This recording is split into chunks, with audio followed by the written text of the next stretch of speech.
Hello everybody, how are you? My name is Lorenzo and you're watching my video. Okay, so the Sony press conference I feel was the best. I feel that they won the battle of E3, so to say. As most people choose winners between Microsoft, Sony, and Nintendo, I think Sony won. And of course this is after I saw the Nintendo press conference, so I will talk about that in the next video I make. So let's get started. Beyond Two Souls. It's the new game from Quantic Dream. It's going to be a lot like Heavy Rain from, obviously, since they made the game. But Ellen Page plays the main character of Jodie Holmes.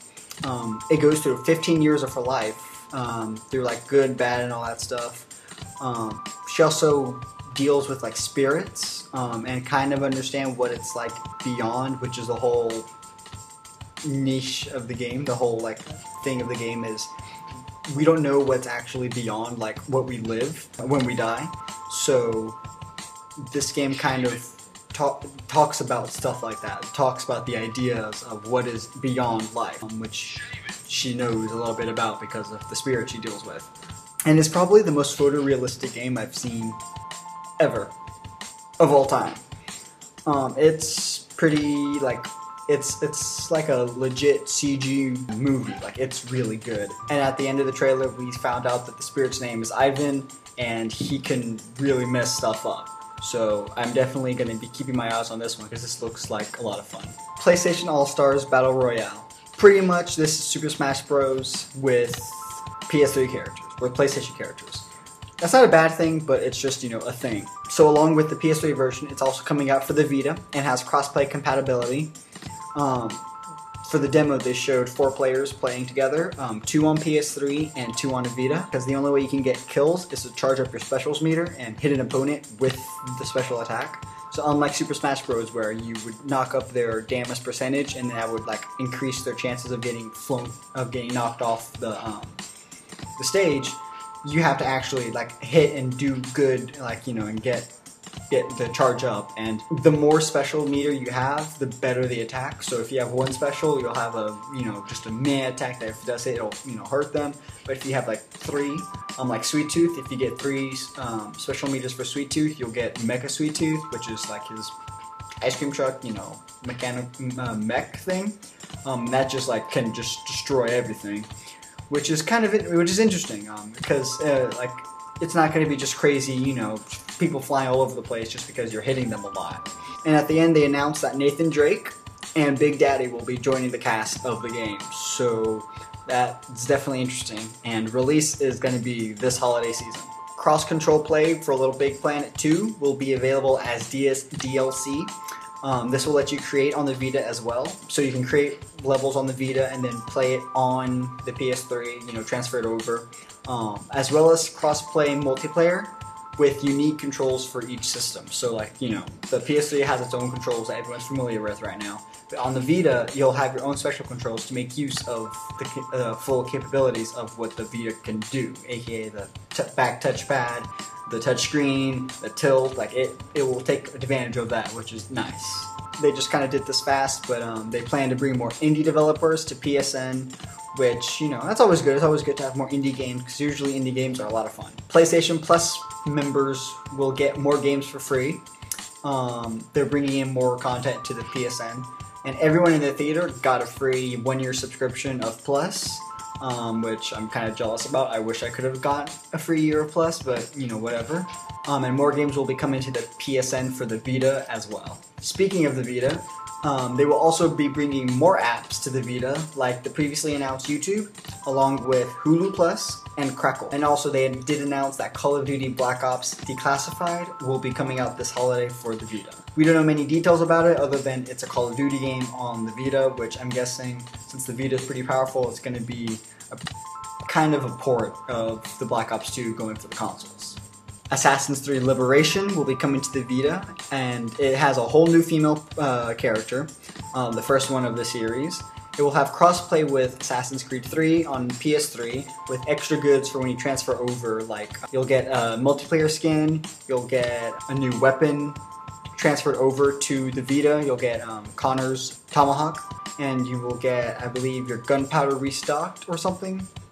like that, and just a bunch of extra stuff like that. A new Vita bundle with Assassin's Creed Liberation is also coming out with a 4GB card, and it's an all-white PS3, which to me looks very sexy.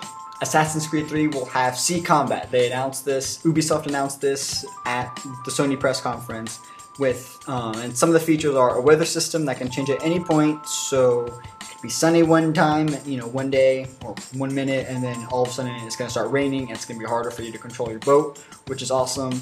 You get full control of navigation and the cannons, and it looks something out of Pirates of the Caribbean. Like, it was like I was watching it on the edge of my seat. It looked intense. And there was realistic damage, like if a cannon came on one area, it would destroy that one area and it would like be a little bit on fire. There should be embers. It's definitely something awesome. And there's also going to be a day one launch with the PS3 bundle when the game comes out, with exclusive DLC that you can only get on the PS3. Next, they came out and talked about Far Cry 3, which they announced that they were keeping a big secret, which was the dedicated 4-player co-op and a dedicated map editor. So you can play with three of your friends in a brand new campaign. They totally built this from, they built a new game for the most part. It's not the single player game with more people. It's a new campaign. You can create your own map. You can create your own island, which is like kind of amazing. I want to make my own island. I want to make the Lost Island. That'd be so cool. Along with all that, it comes free DLC exclusive to the PS3. Next, they started talking about the Move, and with the Move, they announced Wonderbook. It's a new peripheral that is a book, and you control it with the PlayStation Eye via augmented reality. So on the TV, like you open the book and it's just like a plain book, but on the TV you would see what it's projecting. So like, a storybook or whatever, you could like do things with the story, which is, it's kind of cool. It's not really something I'm too interested in, but it definitely does look cool. Some of the games coming out for it are Diggs Nightcrawler. It's a mystery book from Moonbot, and J.K. Rowling wrote a game for the Wonderbook called Book of Spells. It's set in the Hogwarts universe, and it sort of teaches you how to use spells. The Move controller is like your wand, and it gives like a history about the spells, just like more backstory to the Harry Potter universe. Not something I'm too interested in, but for Harry Potter fans, this might be something they'd be really interested in getting.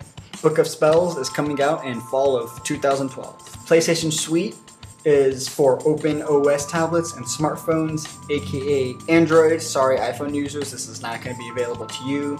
HTC will be the first non-Sony partner to have PlayStation certified games, and at the end they renamed it to PlayStation Mobile. So forget PlayStation Suite, it's mobile now. God of War Ascension. This was amazing. This was one of the greatest gameplay demos I've seen. First it started off, with just Kratos, he's doing his Kratos thing, and goatmen come, they get killed, their head get ripped off. It was very gory, very intense, very action-packed. The Kraken came and he ate a boat and was like nom nom nom, and it was just like, whoa, there's a Kraken, that's cool. More goatmen die. A big statue came to life and got the crap beaten out of him. An Elephant Man appears, and the Elephant Man, one, he looks cool. Two, it was awesome. He was just amazing. I just liked the way he looked, and he got the crap beat out of him. But not just the crap beat out of him. He got freaking Kratos ripped his skull open, and you saw his brain. I was cringing so hard, but I was like freaking out, like a good freaking out. I was like, oh my god, this is awesome. The whole crowd went nuts when he saw his brain. It was kind of insane. And at the end, he fights the Kraken tentacles a little bit, and he jumps into the ocean where the Kraken's mouth was coming, and he jumps right in, and it ends. It was like, bravo, that's the way you do it. So God of War Ascensions, I am totally looking forward to. It looks awesome. I want to play it right now, but I have to wait till March 12th of 2013. And the last game they showed was The Last of Us, which I saw last year. It looked really interesting. I just need to know more. I got more. This game looks amazing. It's really impressive. It's a hardcore game. Like, the sad part is that if there was an apocalypse, this is what it would be like. Just people not saying, hey, we can help each other. Just, hey, there's a person over there. Let's kill them. Like, everything was just so broken down. And it was brutal. Again, the takedowns are so brutal. Like, he broke a guy's arm, he smacked a guy, like, it was really, really brutal, like kind of too lifelike in a way, but it looked amazing. It was suspenseful, it was action-packed, it was gory. It even like the relationship between the main character and the little girl. I don't really know much about them, but I feel that connection. I know that there's something between them. I know that they have a bond that, you know, just two random Joes wouldn't have, which is kind of impressive since we haven't seen much of the game, but I already have a connection to both of them. So that was the Sony press conference. I think it was the best press conference of the whole E3. It was entertaining. It was exciting. It got me pumped. It made me want these games. It made me get off my seat. It was amazing. Hats off to you, Sony. You did really good. And if you watched the press conference, I hope you enjoyed it, and I hope you enjoyed this video. And don't forget to like this and to subscribe if you would like to see more of whatever it is that I do. And I will see you guys next time. Bye.